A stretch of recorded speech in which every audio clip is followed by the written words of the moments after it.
Welcome to the Old Front Line with me, military historian Paul Reed. This is a regular podcast where we'll look at the history of the First World War and travel together across the battlefields from Ypres to the Somme and beyond. So what's in this week's episode? We're back on the Somme this week, and we're starting our walk in the village of Auchonvillers. Now, just like us, the British Tommy of the First World War often struggled to pronounce the names of some of these French villages, so he corrupted them. Fonquevillers became Funkyvillers, Monchy-Breton became Monkey Britain, and Auchonvillers became Auchonvillers. And the village of Auchonvillers sat just behind the British front line on this northern part of the Somme battlefield.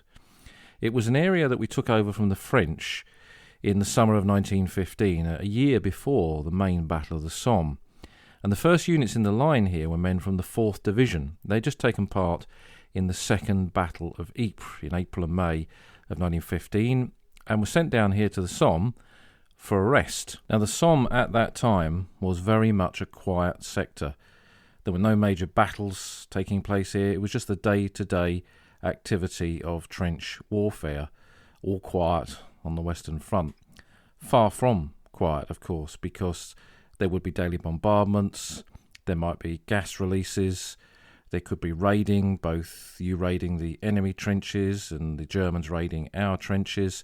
There would be sniper fire, rifle grenades, trench mortars, so really it wasn't ever quiet. But for these regular soldiers of the 4th Division, it was great contrast, the sort of intense fighting that they'd taken part in at Ypres just a few weeks before. And they spent their first month in the line here at Auchonvillers extracting bricks from the trenches, because the French had lined all of the trenches here with bricks to make them more sturdy. But what, of course, the British realised that this could create a double shrapnel effect, that when a shell went off, it wouldn't be just the fragments of the shell that would kill and injure soldiers, it would also be fragments of the brick. So the soldiers became labourers and extracted those bricks and removed them back to whence they had came, probably from the village of Auchonvillers, possibly May, close by, or one of the other villages in this area, but the bricks were removed. And indeed the whole infrastructure of this area of the battlefield was expanded upon in those months that followed. The 4th Division, these were regular battalions of regiments like the Lancashire Fusiliers, the East Lancashire Regiment, the Rifle Brigade, were then moved up to the Hawthorn Ridge sector, and then other units began to arrive here. The Ulster Division was here for a short while. The 31st Division, they were made up of Northern POWs battalions from Barnsley and Bradford and Hull and Sheffield. They'd come from Egypt, having served on the Suez Canal, and they took over this sector as well in the spring of 1916. And then another division arrived from Egypt, like the POWs battalions, but it had served at Gallipoli the previous year. This was the 29th Division. Now, again, it was a regular army division. It had originally been comprised of battalions that had been in the far-flung corners of the British Empire when the war broke out, who were recalled to Britain on the outbreak of war, reformed into this new division of 12 infantry battalions, plus all their support, and then sent off to Gallipoli, where they took part in the original Gallipoli landings on the 25th of April 1915 at Cape Helles, and then served throughout the campaign there at Helles. Some of the units also went up to Anzac and near Suvla, and then the division was pulled out right at the end of the campaign and then spent a bit of time in Egypt before arriving here on the Western Front again in the spring of 1916. This division would then play a pivotal role in the build-up to the Battle of the Somme. But they weren't the only ones here during the Somme. Many others came through here, and our walk will start on the southern edge of the village of Auchonvillers, near to the old Beaumont Road. A bit more about that in just a moment. And we're going to walk first into the local civil cemetery. Now, all French villages have a little cemetery like this. There aren't always war graves in them, although you do find them. And here we have a small collection of men, 15 graves, of which the majority are men from the 1st Battalion of the Border Regiment. They're noticeable because they're not the normal white Portland stone that we look for when we go into cemeteries of the First World War. This is a red stone. It's called Corsehill stone. And it's quite fitting that it commemorates these men of the Border Regiment because it is a stone found in that part of Great Britain. Now, when you walk along the row of graves that are here, you'll see a noticeable date, and that's the 6th of April 1916, because these were men not killed in the front line, not killed going over the top. They were killed moving up to the forward area of the battlefield in a communication trench called Tipperary Avenue. Communication trenches were built to move troops from one line of trenches to another. Typically there were three: a front line, a support line and a reserve line. And to get from those, rather than have to move over ground, you moved up through one of these communication trenches. And in April 1916, there had been a raid on the German trenches in this area, and the Germans were retaliating with concentrated artillery fire. And the movement of troops from the Border Regiment up towards the front line had been seen by the Germans, and they hit them with a bombardment. And these are amongst the immediate fatalities in Tipperary Avenue Trench. When you look at the men that are buried here from 1st Battalion Border Regiment, many of these are veterans of Gallipoli, many who had taken part even in the original landings, had survived that campaign, only to be killed in what was then a quiet sector of the Somme battlefields. There's another grave in here as well, not actually as such a war grave. It is a former employee of the Imperial War Graves Commission and former guardian of the Newfoundland Park, which is not that far from here. This is the memorial park to the men of the Royal Newfoundland Regiments who went over the top for the first time on the 1st of July 1916 in the Battle of the Somme.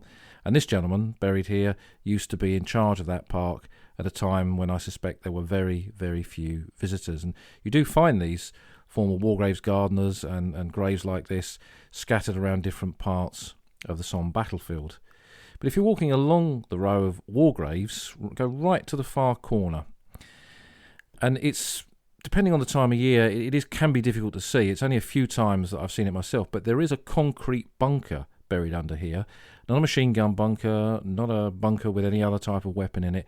It was an observation bunker used on the first day of the Battle of the Somme to observe the attacks taking place up on the Hawthorn Ridge.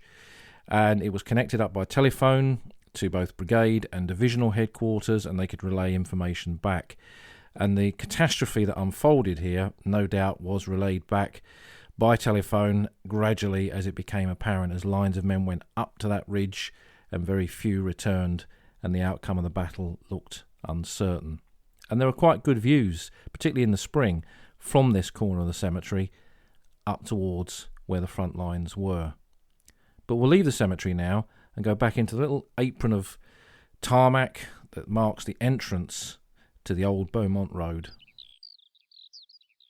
The Old Beaumont Road was a name given to this track that lays before you by us, by the British. It's how it was marked on British trench maps. And when you look at it, it looks like a sunken lane. There are banks, steep banks on both sides in places where there's a lot of undergrowth and there are trees. And it was a route up to the front line for men moving up through the village of Auchonvillers. Typically they'd be out of the line on rest in a village like Engelbilmer or May close by, or perhaps a little bit further back at Louvencourt, and then they'd march down, come through those villages, and then enter the battle area really in a village like Auchonvillers, where the signs of war were apparent. There was a advanced dressing station in Auchonvillers to treat the wounded, there were gun positions, there were trench mortar positions, there were piles of equipment, and it was where the communication trenches in areas like this would begin. But they'd come up through the village, go into the Old Beaumont Road, and then often into the communication trenches beyond. Walking down it, to me, it's a very atmospheric place. I've walked down it in the spring, the summer, and in the winter. And every time you come through there, you're almost walking in the footsteps of the men that were there in 1916. And it makes you think of the accounts that we have of this area. The war poet and writer Edmund Blunden was here with the 11th Battalion, the Royal Sussex Regiment, later on in the Battle of the Somme. And he describes a walk in his book Undertones of War, coming down this lane up towards the dugouts that once lined the banks here, and And in the spring and winter, you can still see the indents in those banks where the dugouts and positions once were. And he describes in that summer picking blackberries out of the bushes here. And I too have done that in the years that I lived on the Somme and walked through here. So it's a very atmospheric place. It's one of those places close to the intensely visited locations on the Somme, like the Newfoundland Park and Thiepval, but off the beaten track, and a place where you can almost reach out and touch the history of the Great War. And as you walk along it, you get more and more of a view of the ridge beyond. Hawthorn Ridge, so named because there was a hawthorn tree on it. And obviously when you begin to see the ridge ahead of you, you realise that any movement on this track could only be done at night, because if it was done during the day, then the enemy on the ridge there, the Germans, would see you and would bombard you and open fire on you. So the movement here was always at night. Further up the track, we meet a metal road, a road with tarmac on it. And we follow that to our right, and it takes us slightly uphill onto a sloping road that approaches the crest of the Hawthorn Ridge. And we'll just stop here for a minute just to orientate ourselves as to where we are. We're still behind the British front line. The old Beaumont Road is now behind us, and the village of Auchonvillers behind us to our right. When I first used to come up here, in the field to your immediate right now, there were 3 tall trees in that field that marked the position of the light railway that ran through here. There was a terminus of it there, and we'd built, as part of that expansion of the infrastructure here in the spring of 1916, a light railway, possibly a tramway, to bring up supplies and equipment and ammunition towards the front line area. And according to the war diaries, this was built on wooden rails to disguise the noise of the movement of the trucks when equipment were brought up. Sometime in the 1990s, those trees were cut down and the farmer removed them to expand the size of his field. Quite a common practice on the farming areas of northern France. And it was a bit of pasture land that had not really been disturbed since the war, and an amazing amount of war material came out of it, including a big long section of trench pump hose. So this was the pump that was used to pump water out of the trenches. It was a hand pump where soldiers pumped away with their hands, often 2 men on it, pumping the water out of the trench and through one hose in and another hose out over the top of the trench out into a shell hole or no man's land. And there's a big long section of it here with the big brass end to it that was then dropped into the water or dropped over the top of the trench to get the water away. So quite a poignant artifact, really, of the day-to-day activity of trench warfare. Now, if you look in the field to your left, this field, when you examine the trench maps of this area, was a huge network of trenches, many of them dug in the months leading up to the Battle of the Somme in July of 1916. And one of the trenches here was called Heaton Trench, Heaton, named after 2nd Lieutenant Eric Rupert Heaton of the 16th Battalion of the Middlesex Regiment. It was a public schools battalion. And it was now part of the 29th Division that had arrived here from Egypt and prior to that Gallipoli. Heaton had not actually served at Gallipoli. His battalion had joined it in France. But I like to think of Eric and his platoon being detailed to dig this trench. When you read his letters, which are now in the archives of the Imperial War Museum, you get a sense that his men had a great regard for him. And you do wonder as to whether it was them that suggested to him that this trench be named after their officer. And it was a little bit of immortality for him, really, with the trench named in this way. We'll come back to Eric later on in the walk. We'll continue up the track now to where it meets another track coming in from the right. This is now the official access from the Hamel to Auchonvillers Road to Hawthorn Ridge No. 1 Cemetery, which we can now see ahead of us to our left, with 2 almost symmetrical trees with the Cross of Sacrifice in the middle.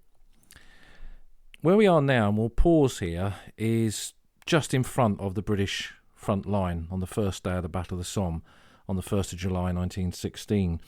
And this is an area where the 2nd Battalion of the Royal Fusiliers went into the attack. Their reserves were the 16th Middlesex. We mentioned them. That was Eric Heaton's regiment. They were over to our left, down in the valley at a place called the White City. But they weren't really expected to be required, because not only was the bombardment going to assist in the attack here, the 252nd Tunnelling Company of the Royal Engineers had been working for some weeks on the construction of the Hawthorn mine.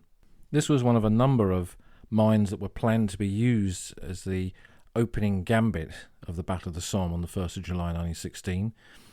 It was a charge of £40,000 of ammonol explosive, and it had taken some months for the preparation of this mine. The 252nd Tunnelling Company had done the technical work in the construction of the tunnels and the laying of the charge, but a lot of the donkey work to remove the spoil and the chalk and everything else was done by attached infantry battalions. Now, one of the veterans that I knew, Horace Ham, I went to interview him in the Star and Garter home in London, and he was a veteran of the 16th Battalion of the Middlesex Regiment. He didn't know Eric Heaton, who we mentioned earlier, but he'd served with the battalion from late 1915 up until the time of the Battle of the Somme. And he told the remarkable tale of being an attached infantry soldier to a tunnelling company, of going down into the tunnels of the Hawthorn Ridge. His job was not to dig away at the tunnels or anything like that. It was just to turn up with an empty sandbag, remove some chalk, and then take that up to the level above and carry it away to a location beyond Auchonvillers where the chalk would be dispersed. Because if they just took it up to the trenches and threw it over the back of the trench or into no man's land, the white chalk would quickly be picked up on German air photos, and that would obviously indicate that some form of tunnelling was taking place here. So it was attached infantry soldiers like Horace whose job it was to remove this stuff. And it wasn't a job that he relished. He didn't like being deep down in these tunnels. He said there was a funny smell down there that he couldn't quite put his finger on, and it felt more dangerous being down there than it did up top in the trenches themselves. He remembered seeing one sapper working on a wheel, turning a wheel, pumping air down into the tunnels, and he wondered what would happen if that sapper stopped. And this was an issue for men like him attached to these tunnelling companies, is exactly the same dangers that the tunnellers themselves were exposed to were exactly the same issues for men like him. And there were casualties. If you look in Auchonvillers Communal Cemetery, there are infantry soldiers buried in there who were killed on attachment to 252 Tunnelling Company. So Horace survived his encounter with the tunnellers. He went on to be wounded in the opening moments of the first day of the Battle of the Somme. A shrapnel shell exploded above him when his battalion was in the White City, and he was one of the first evacuated casualties from that area. He often remarked upon the fact that that early explosion and that wound probably saved his life, given what would happen to the rest of his battalion on that first day of the Battle of the Somme. After recovery from his wounds, Horace returned to the Western Front in the winter of 1916-17, attached to another battalion of the Middlesex Regiment, and took part in the battles at Boom Ravine and then at Arras the following year. Horace lived to a ripe old age, and when I interviewed him in the late 1980s at the Star and Garter home, he was unusual in that he had no memorabilia from the First World War, no photographs. He didn't even have his medals. And when I asked him about this, he'd been a publican on the south coast on the outbreak of the Second World War, and his wife had been fearful of what would happen if the Germans arrived. Would they pick on men like him who had served in the previous war? Would they be the first ones to be shot against the wall? So she made him burn all of his photographs, all of his discharge documents, and throw away his medals. So poor old Horace had absolutely nothing from that period of the war. Back to where we're standing, looking out across the Hawthorn Ridge. So on the first day of the Battle of the Somme, there would be a preliminary bombardment of the German positions. The positions on this part of the ridge were held by the 119th Reserve Infantry Regiment. It was a unit recruited from the Württemberg area of Germany in Stuttgart. In some respects, when you look at the composition of the battalion, it was in a way a sort of a Stuttgart Pals battalion. Not that they really existed in the German army, but it was a locally recruited unit. And they had been in occupation of this area since the autumn of 1914. So they knew the ground absolutely intimately and had built up their defences on and around the Hawthorn Ridge. At the crest of the ridge, just over the crest in fact, was the Hawthorn Redoubts, this strong point that the Germans had built with machine gun positions, mortar positions, thick belts of barbed wire. And on the first day of the Battle of the Somme, it was the job of the 2nd Battalion, the Royal Fusiliers, to attack this. The bombardment would neutralise the Germans as they made their assault, but just to make sure, the 252 Tunnelling Company had laid this £40,000 charge underneath the Hawthorn Redoubt to blow it up and take out everyone concerned to enable this attack to be successful. Now the problem came when, how do you decide when to blow the mine? Now in some previous battles of the war, there'd been a fatal delay when mines had gone off in the combination between the infantry assault and the explosion of the actual mine itself. Sometimes it'd gone off too early or too late, and a whole argument built up. And one officer was keen on the idea of blowing this mine an hour before the attack. Others felt that that was too early, and in the end the compromise was 10 minutes. It went off at 7:20 on the morning of the 1st of July 1916, filmed by Geoffrey Malins over on the other side of the valley near the White City, photographed by Lieutenant Brooks at the same time. So it's become one of the immortal images of the First World War, the explosion of the Hawthorn mine. How many Germans did it kill? Well, for many years we didn't know, and I went to the Stuttgart archives with my old friend Jeff Bridger in the 1980s to look into this subject. And we'd met a German historian on the Somme, Klaus Speert, who had very kindly put us up, and off we went into the German archives in Stuttgart to have a look at them. And with Klaus's assistance, we found the nominal roll of the company of the 119th Reserve Infantry Regiment that had held the ridge. And looking through that, cause of death had been given for these men, shot through the head by a bullet, killed by artillery fire, and then killed in the explosion of an enemy mine.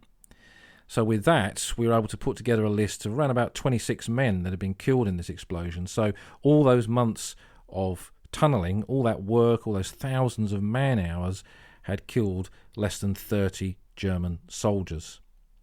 Now, in anticipation that there might be some issues, a detached company of the Royal Fusiliers was sent forward with some machine guns and trench mortars, Stokes mortars, just prior to the main assault to capture the crater in case the Germans popped up. And as soon as they got there, the Germans did pop up and a firefight began. Now, to get there quickly, these men had not taken a lot of ammunition with them, and very soon their ammunition ran low. But that didn't matter, because in the first wave of the attack from the Royal Fusiliers, they would be carrying extra trench mortar ammunition, extra machine gun ammunition, and extra small arms ammunition for the men who had taken the crater. But as those men went over the top, they walked into the withering firepower of the German defenders, because the Germans, as we discovered on the Somme, did not keep the majority of their men in the front line. They were in second or third line positions. So the explosion of the Hawthorn mine underneath the redoubt had destroyed that redoubt, had killed 20-odd German soldiers, but the bulk of the garrison had survived, and that garrison reacted very quickly, coming up through tunnels from their dugouts up into the forward positions to the lip of the crater, and opened fire not just on the men who'd got there first, but in the waves that followed. So very, very quickly, under this withering fire, the 2nd Battalion Royal Fusiliers melted away. The local commander then had to make a decision. Did he stop the attack, or did he continue with it? And it was at that point that he decided to bring up his reserves, the 16th Battalion of the Middlesex Regiment. Down in the White City, no doubt a runner arrived with some orders to make the assault. They were given the task of continuing with the attack and moving up the slope from the White City, head straight to the mine crater, take the crater and push on beyond. Led by Lieutenant Colonel Hamilton Hall, the battalion moved forward in good order and went up those slopes. It was filmed by Geoffrey Malins, these ant-like figures moving across that ridge towards the crest, and then tens of minutes later, a handful of figures coming back, because exactly the same fate awaited them. They didn't just come under withering fire from the positions around the Hawthorn Redoubt. The Germans, who had been occupied on the northern flank with the attack of the Lancashire Fusiliers from the sunken lane, now turned their weapons into the flanks, the sides of the assault made by the Middlesex Regiment, and inflicted heavy losses on them too.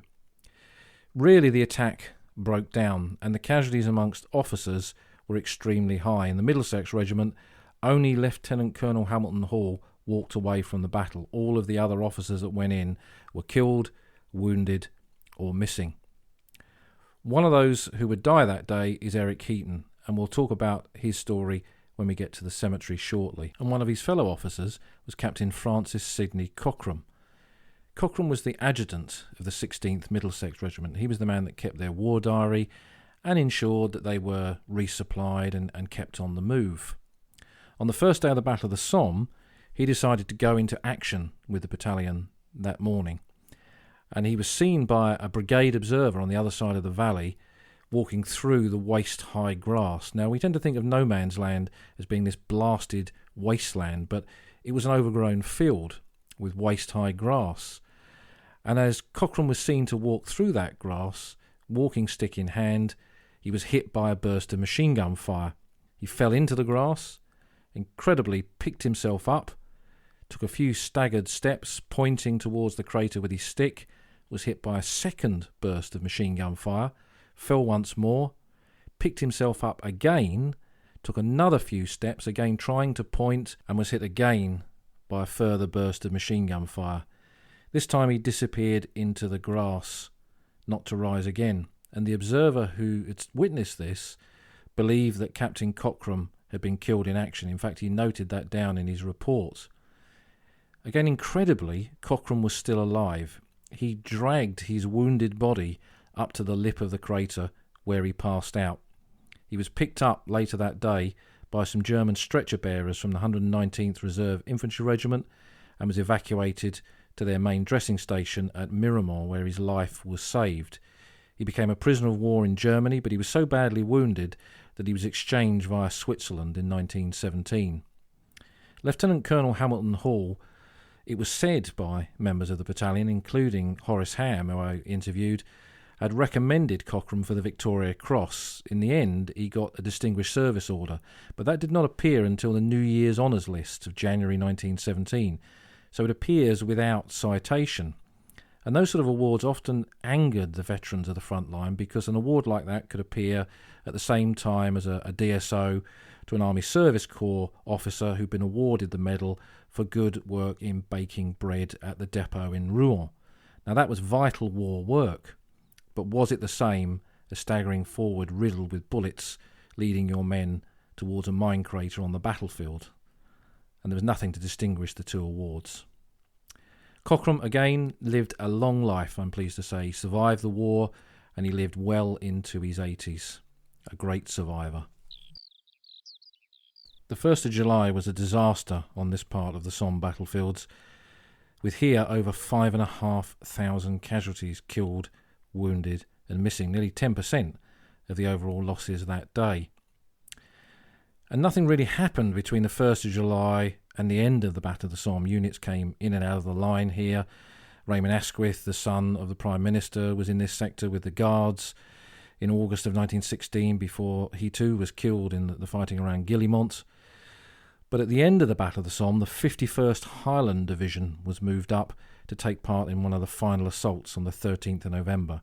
And that battle was in great contrast to the 1st of July. It's often said that the first day of the Battle of the Somme looked back to Waterloo, and the 13th of November looked forward to Normandy. It was a very different approach to the fighting, more coordinated artillery, the better use of tactics, bombardments that would assist the men in moving forward across the battlefield, and here 252 Tunnelling Company were detailed to blow a second Hawthorn mine. Lightning would strike in exactly the same place twice. The Germans had turned the crater into a defensive position, and a second mine turned this into a figure-of-8 mine crater, which you can see today. And this meant that the men of the 51st Highland Division who attacked here that day were able to get into the German trenches, fight their way through to the positions around Beaumont-Hamel village and the Wye Ravine further to the south, push through to the high ground beyond. And from here you can see in the far distance beyond the village of Beaumont-Hamel several battlefield cemeteries, Munich Trench, for example, that sit on the spot where in many respects the Battle of the Somme came to an end in this sector. We're on the final phase of our walk now, and we're going along the track to the point where it runs level to the cemetery. Now, depending on the time of year, you can either walk straight across the field itself or through the crops. The farmer continues just as he should do to work around this cemetery, but obviously understands that people need access to it. So there is always a little bit of a beaten path. And at times, with the crops rising up above you and around you, and the cemetery sitting in the midst of that, it's quite a dramatic location, an impressive location, and moving to see the modern world continue around part of the old world which the cemetery represents. Going into the cemetery through the gates, we can see that there are two distinct rows of graves here. This is essentially a mass grave. There are over 150 burials here, and it was made during the winter of 1916-17 when the battlefields here were cleared. These men, many of them killed on the first day of the Battle of the Somme, lay out in the open, sadly for months before their remains were finally buried here. And you'll see that there are multiple names on the headstones, again indicating that this is a collective burial, with in the middle of the row a single headstone with no name on it, just a cross, because on the other headstones where there are multiple names there is no room for a religious symbol. Now this is a very special cemetery for me because of the burial here of Eric Heaton. When I first became interested in this part of the battlefield, in those days the cemetery register, which is still kept in the little locker to your left as you walk through the gates, I looked at that and looked up Eric's name and saw that he came from Hove in Sussex, and I was living in Sussex at that time, and Heaton was not a common Sussex name.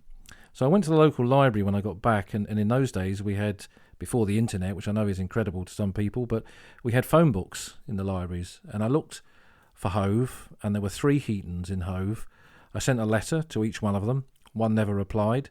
One wrote back and said good luck, and the third one sent me a photograph of him and said, "This is my brother." This was Irene Heaton, and I went to see her. Incredible lady. Her house was really a shrine to Eric. There were photographs of him everywhere. There were his medals, his memorial plaque, his memorial scroll. She even had a lock of his hair.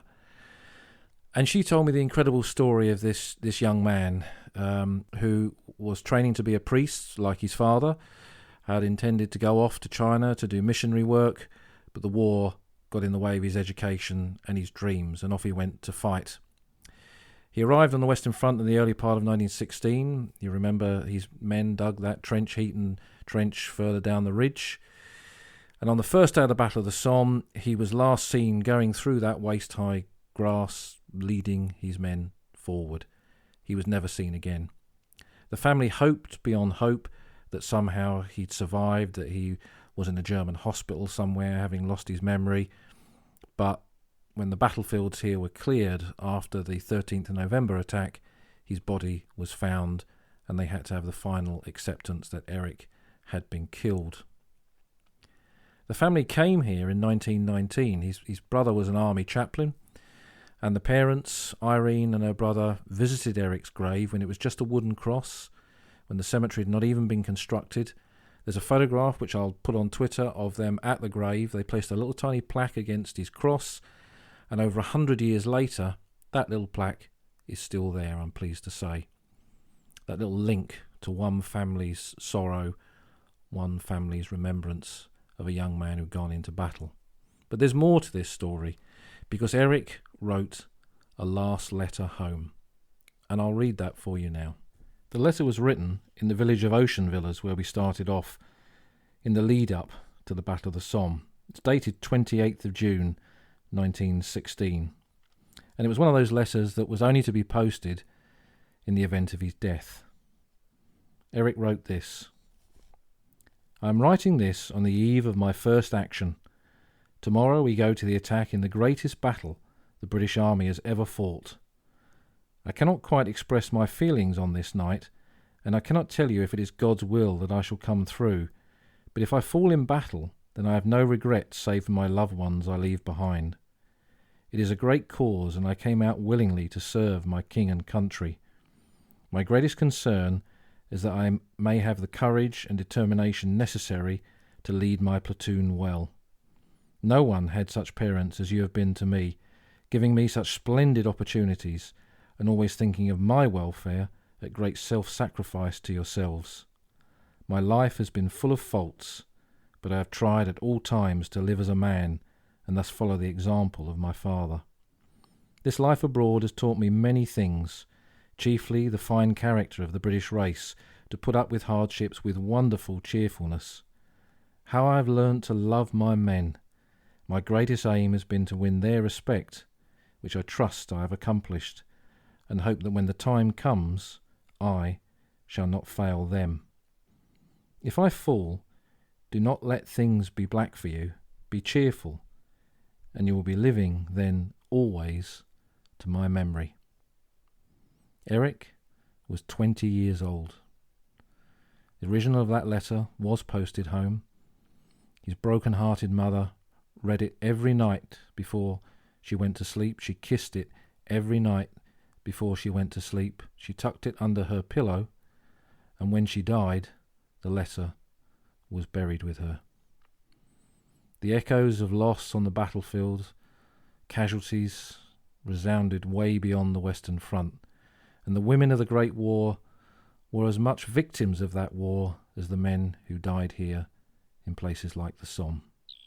And as the larks still sing above Hawthorn Ridge, it's young men like Eric that we think of when we come to places like these silent cities that act as beacons to the Great War, pathways to remembrance, part of our journey along the old front line. It's been quite a long podcast this week, but there's been quite a tale to tell really, and to end with a Great War object, I'm holding in my hand just a postcard, but not just any postcard. When I did that research on Eric back in the 1980s and wrote to those addresses in Hove, this was the postcard that came back from his sister Irene.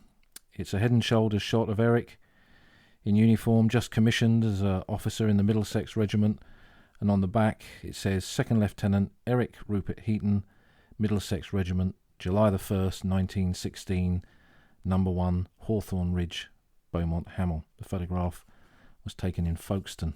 Irene was an incredible lady. She gave me such an insight in what it was like to deal with the grief that the First World War threw on families like hers. And I remember looking at her family photographs and seeing pictures of her at that time, an incredibly beautiful young woman. And of course I'd traced her because she'd never married.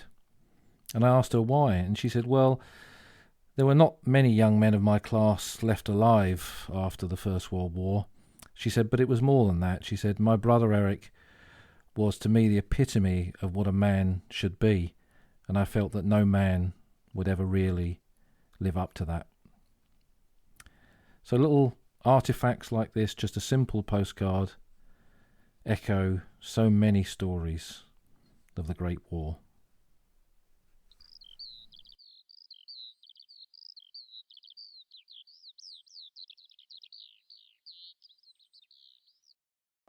You've been listening to an episode of The Old Front Line with me, military historian Paul Reed. I hope you found this week's content of interest. Do take time to subscribe to the podcast. Follow me on Twitter @SommeCorps and tell us what you think using the hashtag OldFrontLine. Until next week, when our paths cross again on the battlefields of the Great War.